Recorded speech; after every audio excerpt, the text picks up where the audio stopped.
이 시각 현재 지역구 당선자는 이제 다 확정이 됐고요. 비례대표는 수개표가 진행 중입니다. 비례대표 개표도 지금 뭐 거의 막바지에 오고 있는 것 같은데 지금 이제 개표 상황을 쭉 보니까 미래통합당이 비례대표에서는 뭐 참패다 이런 게 아니라 1위를 달리고 있는 상황으로 나오고 네. 있거든요. 이건 어떻게 해석을 해야 됩니까? 그러니까 정당 득표를 이제 많이 한 거 아니겠습니까? 예. 결과적으로 보면. 예.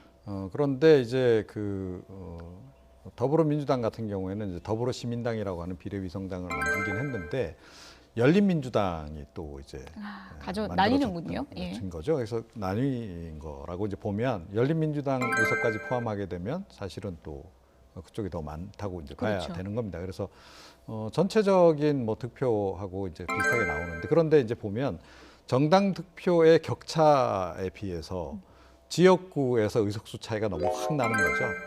그 얘기는 이제 그만큼 격전지가 이제 많이 있었다라고 예. 이제 봐야 되는 거고요. 그리고 이제 사실은 이제 미래통합당이 막판 악재를 극복하지 못했기 때문에 예. 사실은 그 근소하게 이제 격차가 나는 지역에서 승기를 놓친 막판 악재라고 한다면 어떤 걸 역시 얘기할 수 이제 있을까요? 그 막말 파동이 예. 이제 가장 컸다. 그리고 이제 그 직전에 있었던 공천 파동. 예. 공천 파동이 한 번이 아니고 두 차례나 있지 않았습니까? 예. 그러니까 일단 그 미래한국당 공천하는 과정에서 그렇죠. 친한계 몇 명 더 집어넣으려고 한 번 또 그 공천 명단을 뒤집고 하는 과정에서 또 뭐 이렇게 한성교 전 대표가 그만두고 뭐 예. 이래서 한번 시끄럽던 적이 있고 또 다시 이제 미래통합당 공천 관련해서도 또 한 번 김종인 위원장을 영입하는 과정에서 사천 논란이 유발되면서 김영호 공천 공관위원장이 그만두는 이런 것들이 이제 누적이 된 거죠. 그래서 그게 별거 아닌 것 같은데 예. 그 흔히 하는 얘기로 이제 가랑비 옷 젖는다 이런 얘기를 하잖아요.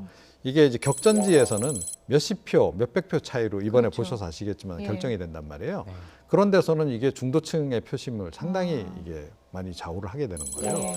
그래서 그런 부분에서 좀 디테일에서 굉장히 처리를 잘못한 것들이 예. 누적돼 가지고 이런 결과를 좀 낳은 거다 이렇게 이제 봐야 될 것 저희가 같습니다. 지금 뭐 네. 비례대표 개표 현황도 저희가 그래픽을 통해서 계속 보여드렸는데요. 뭐 보니까 선거 막판에 오니까 열린민주당 지지율이 이제 많이 좀 내려가고 네. 더불어시민당 쪽으로 전략적으로 몰표를 준 모습이 된 거죠. 네, 그렇습니다. 그러니까 뭐 그 관련해 가지고 뭐 이해찬 대표 비롯해서 여당 지도부가 계속 홍보전을 강화했잖아요. 예. 그러니까 이제 열린민주당은 뭐 우리의 적자가 아니다라고 하는 그런 예. 시그널을 계속 보냈고 그 얘기는 뭐냐면 지지층들에게 이제 신호를 보낸 거죠. 결국 이제 더불어시민당을 지지해주지 않으면 문재인 대통령이 위험할 수 있습니다. 예. 그런데 이제 그런 이제 호소 그런 것들이 더불어민주당 지지층에게는 상당히 좀 호소력을 좀 가졌던 게 아닌가 이렇게 생각을 합니다. 예. 네. 이번에 또 적지 않은 청와대 출신 인사들이 나와서 크게 선전을 좀 한 것처럼 보이는데요. 어떻게 보십니까? 예, 그러니까 뭐 사실은 이 부분은 워낙부터 좀 논란이 좀 있었죠. 그러니까 네. 너무 대거 이렇게 그 청와대 출신들이 이번에 나오고 공천을 받고 그래서 대거 당선되면 네. 과거 뭐 친박계가 이제 진박 공천 통해서 이렇게 영입돼 가지고 대거 당선된 거하고 뭐가 다르냐.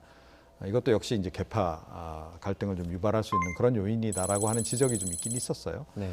그럼에도 불구하고 이제 뭐 실제로 대거 공천이 이루어졌고 예. 또 이제 이 사람들이 또 많이 이제 당선이 된 거예요. 대표적으로 뭐 고면정 대변인도 좀 있습니다만 네. 문재인 대통령의 복심이라고 이야기되는 사람들이 대거 지금 다 이제 당선이 되지 않았어요. 윤관영 전 실장 같은 경우는 마찬가지고. 이렇게 되면 이제 문재인 대통령의 이제 국정 수행에는 조금 더 힘을 받게 되는 것은 분명해요. 예. 그러니까 이번에 뭐 의석도 워낙 많이 늘어난 데다가 또 그 의원들 상당수가 또 청와대 출신이고 어떻게 보면 문재인 대통령 직할 체제로 거의 당을 운영할 수 있는 그런 환경이 이제 조성이 되는 거예요. 당내 역학 구도가 조금씩 변화가 있을까요? 그러니까 사실은 뭐 이번 정부 들어서는 과거 정부하고는 달리 예. 그러니까 당청 간의 갈등이 거의 없었지 그렇죠. 않습니까? 예. 그러니까 뭐 그거는 이제 문재인 대통령이 본인이 이제 대표 시절에 약간 이제 친문 인사들을 많이 영입을 하고 하면서 이제 이미 어느 정도 이제 그 기반이 닦였는데 예.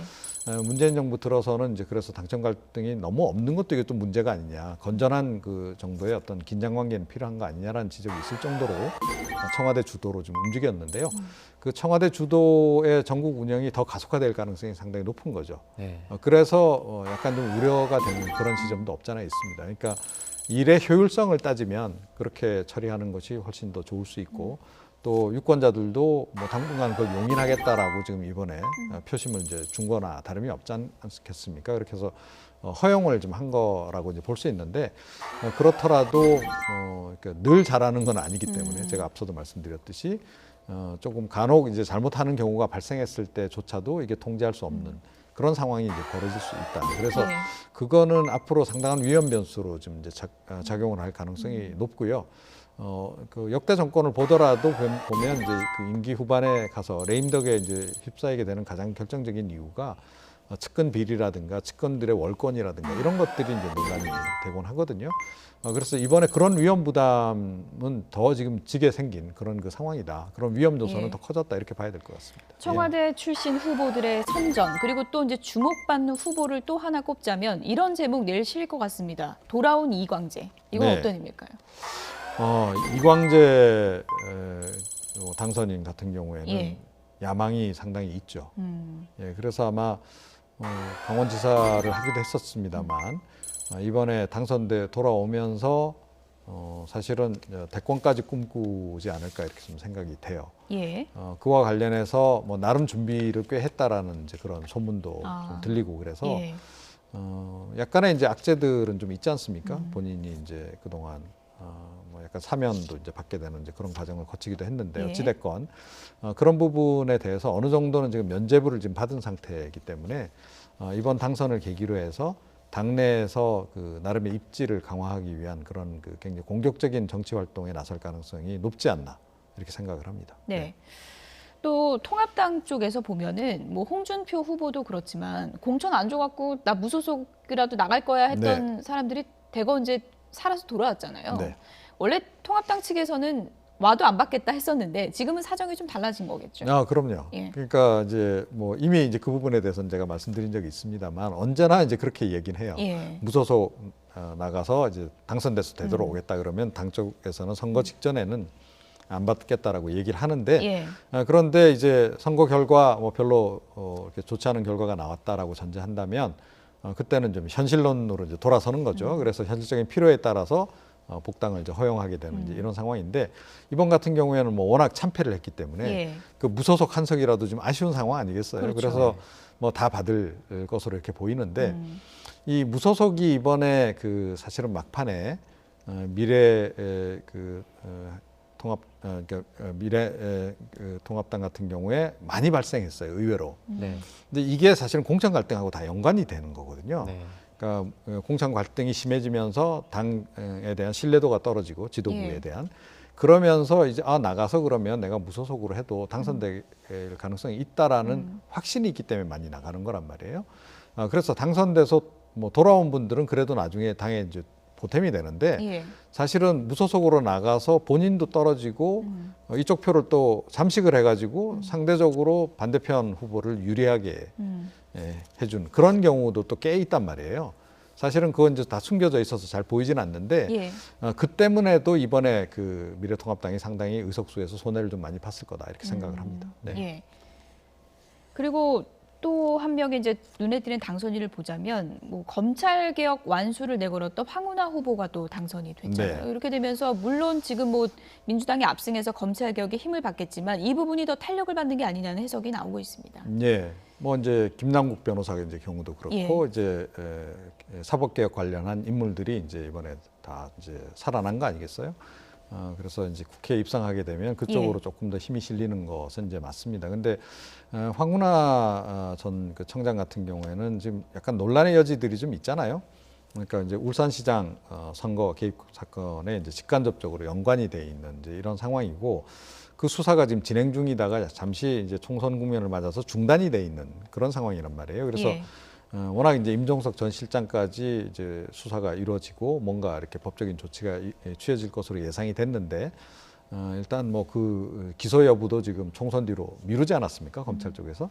그래서 이게 진행 중인 사안입니다. 그래서 이 검찰 수사 결과에 따라서는 지금 이제 이 황운하 전 청장 같은 경우에도 좀 어떻게 될지 몰라요. 사실 예. 그런 부분이 좀 남아 있고 그런 상태에서 일단 이제 당선이 되고 나면 예. 오히려 이제 검찰 수사에 영향을 미쳐서 그러니까 자기가 일종의 군명 활동을 이제 하게 됨으로 해서 수사에 약간 좀 장애를 초래하는 거 아니냐. 이제 그런 우려도 일각에서는 좀 제기되고 있는 그런 상황입니다. 네. 네. 네, 말씀하신 그런 예. 부분들이 이제 검경 갈등과도 또 연관이 있는데요. 네. 사실 이 검경 갈등 더 나아가서 이제 검찰 개혁까지도 사실 이번 총선 결과에 따라서 뭐 탄력을 받든지 또는 제재를 받든지도 할 수 있는 부분 아닐까요? 그러니까 이미 뭐 검찰 개혁은 상당히 진행된 거 아니겠습니까? 추미애 장관이 이제 취임하고 난 이후에도 예. 굉장히 드라이브를 많이 걸었기 때문에 많이 네. 진행이 된 상태고 조국 전 장관도 얘기했다시피 뭐 제도적인 부분에 대해서는 거의 지금 다 마무리가 된 상태라고 네. 이제 봐야 됩니다. 다만 이제 인적인 청산이 덜 됐다라고 지금 보고 있는 거죠. 대표적으로 뭐 윤석열 청장 같은 인물이 이쪽 이제 그 더불어민주당 쪽에서 보기에는 개혁에 좀 저항하고 있다 이렇게 지금 보는 거 아니겠어요? 그래서 이제 정리를 해야 되겠다라는 생각을 하고 있는데 그쪽으로 조금 더 적극적으로 움직여갈 가능성이 높죠. 더불어민주당이 지금 예. 인적 구성으로 볼 때 그렇게 예. 이제 되는 겁니다. 거기서 앞장섰던 사람들이 되고 당선이 됐기 때문에 예. 그런데 이거는 잘 처리하지 않으면 오히려 이게 좀 역풍이 불 수도 있는 사안이라는 거. 그런 점 정도는 더불어민주당 쪽에서 인지를 잘 해야 되지 않을까 이렇게 생각합니다. 예. 검찰 개혁을 내걸었던 황운하 후보 당선 소감 들어보겠습니다. 낙후된 중구를 부흥시키는 것이 아무래도 급선무일 것입니다. 그 다음에는 저의 선거 출마를 집요하게 방해했던 검찰권 남용, 검찰의 횡포에 대해서 국회에 가서 반드시 바로잡겠습니다. 검찰 개혁을 완수하겠습니다. 표심을 하나하나 가슴에 가로새겨서 신뢰받는 정치, 품격 높은 정치, 그래서 중국민들이 자랑스러워할 수 있는 정치인이 되겠습니다. 네, 아직 총선이 다 끝나진 않았지만 일단 지금까지 진행된 결과를 보면요. 이 앞으로 이제 문재인 대통령이 말한 그 개혁 과제들이 조금 더 힘이 실릴 것 같은데 저희가 주목할 만한 개혁 과제 어떤 것들이 있을까요? 뭐 가장 우선적으로는 역시 이제 검경 갈등과 관련해서 이제 조정을 하는 것 그리고 네. 이제 검찰 개혁 좀 미진하다라고 생각되는 부분을 마무리 짓는 이제 이 부분이 되겠죠. 그리고 그 연장선에서 지금 가장 역시 뜨거운 쟁점이 될 것은 공수처. 지금 뭐 법안은 통과가 됐습니다만 아직 이제 설치가 안 되지 않았습니까? 그래서 7월 정도까지는 이제 설치를 할 것으로 보이는데 당장 이제 그 인선 작업에 이제 곧바로 착수를 하지 않을까 싶고 그 과정에서 지금 이제 야당하고 약간 좀 갈등이 좀 빚어질 가능성이 좀 없잖아 있죠. 야당 쪽에서는 계속 지금 공수처 이거 뭐 폐지시켜야 된다라고 지금 얘기를 한 거 아니겠어요? 그렇기 때문에 그게 이제 어떻게 보면 이번 그 원구성되고 나면 21대 국회에서 제일 처음 뜨거운 쟁점으로 대두할 가능성이 높은 그런 주제가 아닌가 이렇게 생각하고요. 예. 그리고 지금 진보 진영 내에서 검찰 개혁 못지않게 지금 중요하다라고 또 생각하는 것이 언론 개혁 같아요. 언론 개혁. 그분들이 생각하는 언론 개혁은 이제 뭐냐면 이른바 이제 보수 언론들의 지나치게 편향적인 그런 보도 이런 부분들이 좀 문제다라고 좀 인식을 좀 하고 있는데요. 그와 관련해서 뭔가 행동에 나설 가능성이 좀 없잖아 있고 그렇게 되면 또 이것 또한 이제 보수 진영하고 충돌할 수밖에 없는 그런 요인이 이제 되는 거죠. 네. 끝으로 이제 이 부분을 좀 짚어볼게요. 성적표는 나온 거고 여야 각각의 과제가 주어진 것 같습니다. 물론 야당엔 더 무거운 과제가 주어진 것 같은데 어떤 과제인지 좀 정리를 해주시죠.